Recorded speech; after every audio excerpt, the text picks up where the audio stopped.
All right, so knowing that sea level rise is likely the largest risk that, at least here in Brunswick locally, we have to worry about in terms of climate change, let's think about how we're going to manage Brunswick.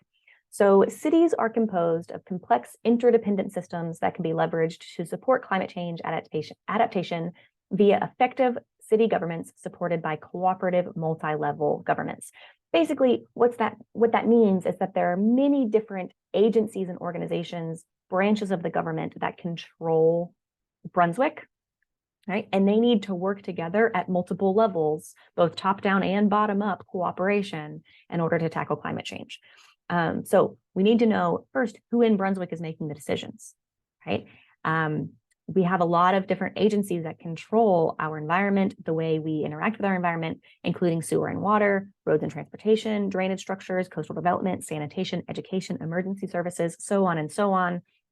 And in your homework this week, you are going to figure out what agencies actually manage these services, who's in charge at those agencies. You're going to give a name to each of these services. You're going to figure out how they are appointed. Are they elected? Are they hired by somebody else, right? Who decides who's in charge? And finally, you are going to choose just one of these services and think more deeply about how are they incorporating climate change into their platforms and agendas, and how can you as an individual person influence their actions? Okay, so we're really applying this specifically to Georgia, specifically to Brunswick in our homework this week. Right. Now, something to think about as you are moving through this homework is that urban adaptation provides opportunities for incremental and transformative adjustments towards resilience and sustainable development. This means that we are not going to fix this problem tomorrow, right? But it does mean that through persistent cooperation, through our community, each individual person voting into power somebody who has an agenda that involves climate change and is conscious of climate change and wants to be educated on the best practices there, we can make incremental and significantly transformative adjustments. So these development needs to involve, again, multi-level governments from the federal, state, and local governments. They need to align policies and initiatives. So you'll learn that here in Brunswick, we have a lot of initiatives. We want to do a lot of things, but our policies don't often back those initiatives up. So there's really no teeth to those initiatives. We need to strengthen local government and community adaptation capacity. There needs to be synergies with the private sector. Again, the government can't do everything. They need to provide the framework, but other organizations such as the private sector need to be able to act within that framework. There needs to be appropriate financing. Everything costs money. That money needs to come from somewhere. And then finally, institutional development, right? If an agency doesn't yet exist, we need to make one, or we need to develop their ability to have this power, right? All of that needs to go into reducing disaster risk, right? And we know based on the research that to best reduce disaster risk, we need to have an ecosystem-based adaptation. So for example, rather than building a hard concrete seawall that cuts off the land from the water, we need to have an ecosystem-based adaptation, such as a living shoreline that does a better job at dissipating wave energy, does a better job at protecting the land and the property, while also not negatively impacting the ecosystem. We need to focus on food security, especially for low-income communities. As we've talked about in class, climate change and food security go hand in hand, right? And finally, we need to think about housing that is good quality, affordable, and well located, because we live in our environment.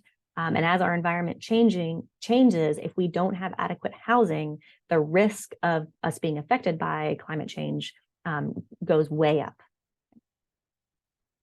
So what are the hurdles? Again, as I said, we cannot fix this tomorrow. So what are the challenges?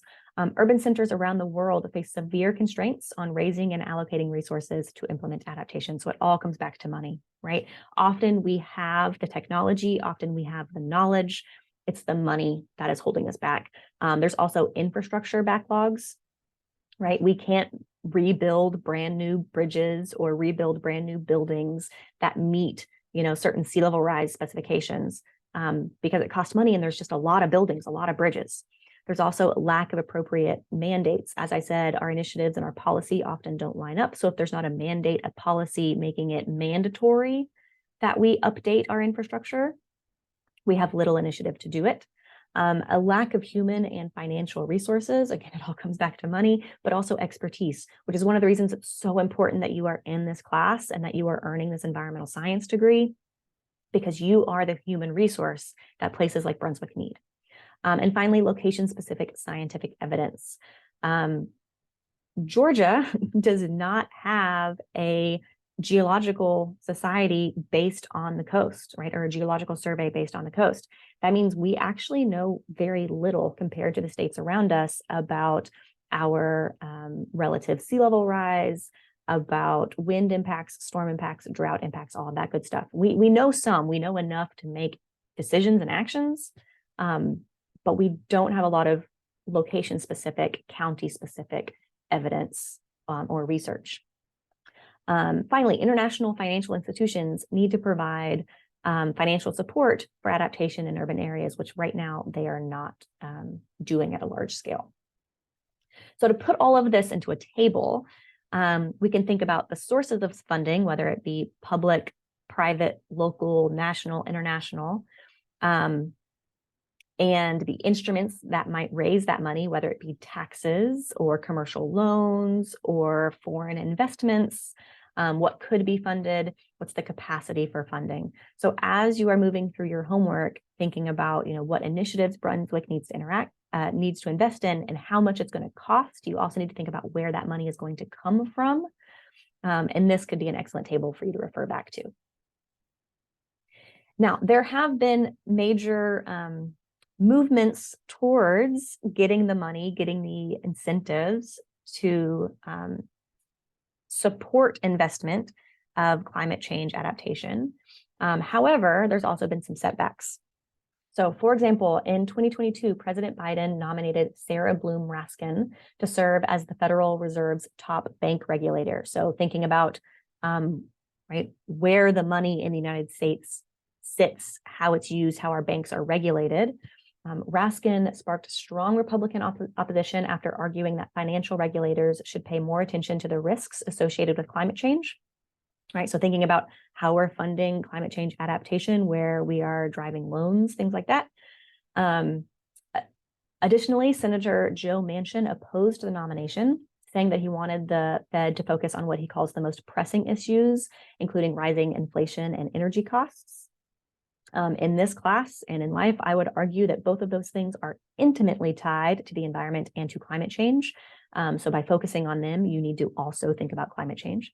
But because of this opposition, both from Republicans and from Senator Joe Manchin, Biden actually withdrew Raskin's nomination because she didn't have really any chance to be confirmed by the Senate last year.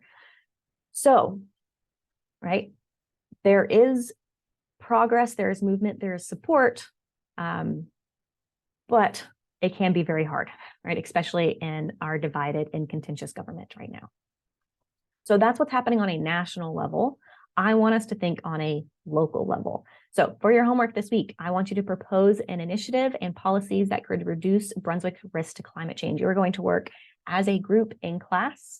The initiative is going to be what you want to happen. The policy is the specific mandates, the specific amount of money, the specific agencies that will make this happen.